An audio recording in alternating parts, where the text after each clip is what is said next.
Welcome back to another episode of True Crime Kitten. I am sorry for the delay. With the start of a new job and getting used to the hours, I've been fairly busy. So without further delay, we will be talking about the real-life Yandere. This episode talks about intimate partner violence, so if that type of discussion upsets you, this might not be the episode for you, and I would completely understand. I've been fascinated by crimes of passion ever since I read the Greek tragedy Medea in high school. If you haven't read it, it's about a king who marries a woman named Medea. After years of acting as his advisor and wife, Jason leaves Medea for a younger, more beautiful woman. Upon finding out about this betrayal, Medea kills the other woman and kills their children. She leaves Jason alive, telling him she wants him to suffer and it will be too easy to kill him. She then flees.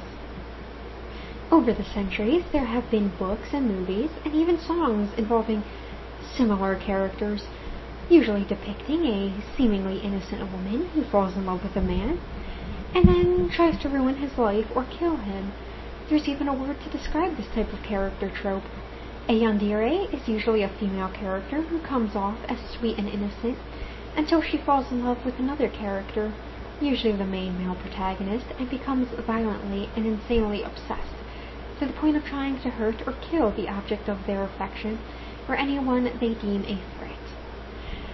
The word itself is derived from two other words, yandiru, which means sick, usually in terms of mental illness, and dire, which means love-struck. And even though these types of characters make good entertainment, when a situation like this actually happens, it's extremely disturbing and many lives are ruined because of a sick, twisted infatuation. Infatuation is a very strong emotion that is often confused with love, and there is a major difference between love and infatuation. The scary thing about this, though, is that this type of thing isn't taken seriously. According to the National Intimate Partner and Sexual Violence Survey, or NISVS, 1 in 3 men experienced contact sexual violence, physical violence, or stalking by an intimate partner. 1 in 4 men experienced some form of contact by sexual violence. About 1 in 14 men were made to penetrate someone. More than 1 in 38 men have been a victim of sexual assault. About 1 in 17 men were victims of stalking. Made to penetrate is a form of sexual abuse where a male is forced to penetrate someone via force or when the male is unable to consent. According to this survey, most perpetrators of made to penetrate and sexual blackmail against men were often women. Men and women were found to stalk men equally, and intimate partner violence against men was often done by women. 79% of male victims of being made to penetrate reported only female perpetrators. 82% of male victims of sexual blackmail reported only female perpetrators. 53% of male victims of unwanted sexual contact reported only female perpetrators. 46% of male victims reported being stalked by only female perpetrators.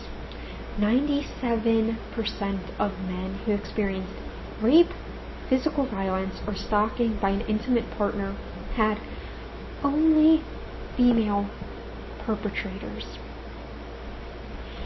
And now, with these heartbreaking statistics in your head, we will be going to the Shinjuku district of Tokyo, Japan. Shinjuku is known for its nightlife, particularly its host and hostess bars, clubs, and karaoke bars. It's a place for people to drink and have fun, sort of like Atlantic City or Las Vegas. 21-year-old Yuka Takaoka had just finished a shift at her hostess club. Host and hostess clubs are popular nightclubs in Japan, where men and women can pay for companionship of the host or hostesses and buy them drinks, and they can spend an hour or even the whole night with them. Host and hostesses in these types of clubs start off making around $1,738 a month. That is solely reported income and does not include tips, gifts, food, and drinks. Yuka still had some time to pass before she went home, so she went to a host club near her apartment. That was where she met the man who would become known as Phoenix Luna. Phoenix was the fourth most popular host of his club and tended to get a lot of attention. Yuka was one of the women who gave him attention and paid for his services. She even bought him every night the whole month of May, causing him to become that month's club's top host. Now, it's unclear as to whether they were in a relationship or if they were friends, but they were seeing each other outside of their jobs. I read conflicting reports, but whether they were officially in a relationship, unofficially in a relationship, or just friends with benefits, there's no excuse for Yuka's behavior. Now, I am completely on board with having a close friendship that consensually blurs the lines between platonic and romantic, but Yuka was obsessed with him. She became possessive and would get jealous whenever he was around other women.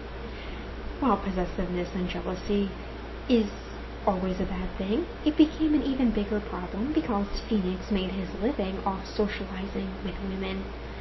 That was literally his occupation. Yuka, despite being a hostess herself and knowing how the business worked, started to accuse Phoenix of seeing other women behind her back. I want to take the time to reiterate that his job involved entertaining women.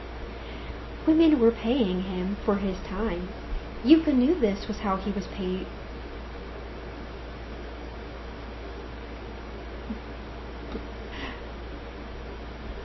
I can't speak right now, so let's try this again. Yuka knew this was how he paid his bills. She even went through his phone and found pictures of him with other women at the club, which led to a fight before he went to start his shift at the host club.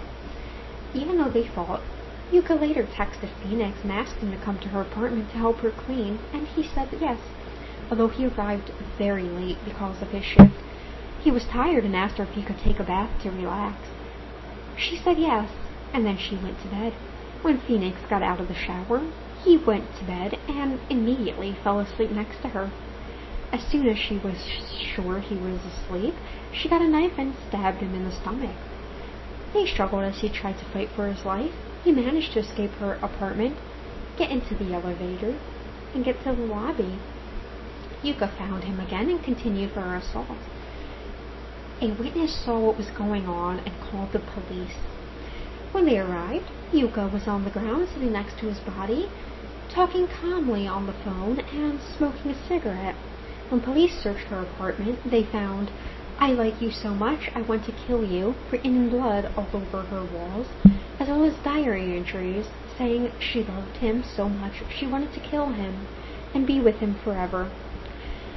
I'm not an expert on romance or anything, but I'm pretty sure that if you kill someone, they're gonna be dead, and you cannot be with them forever unless you do some creepy shit like embalm and mummify them and keep their mummified corpse in your house, which I do not recommend or condone. I'm just putting that out there.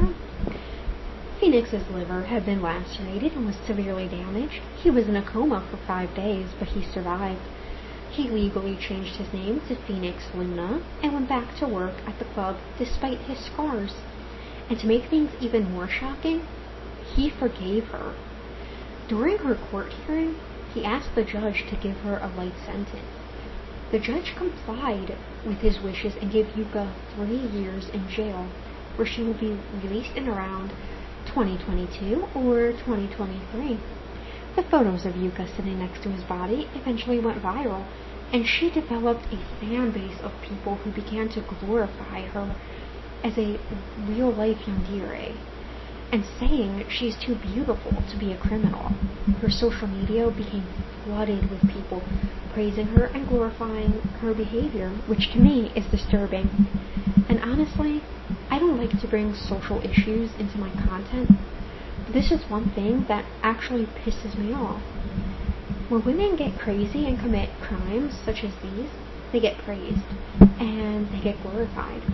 We see it all the time in social media. A girl posts about slashing her partner's tires, and the post goes viral, and the comments are praising her. This type of double standard is also seen in the court system.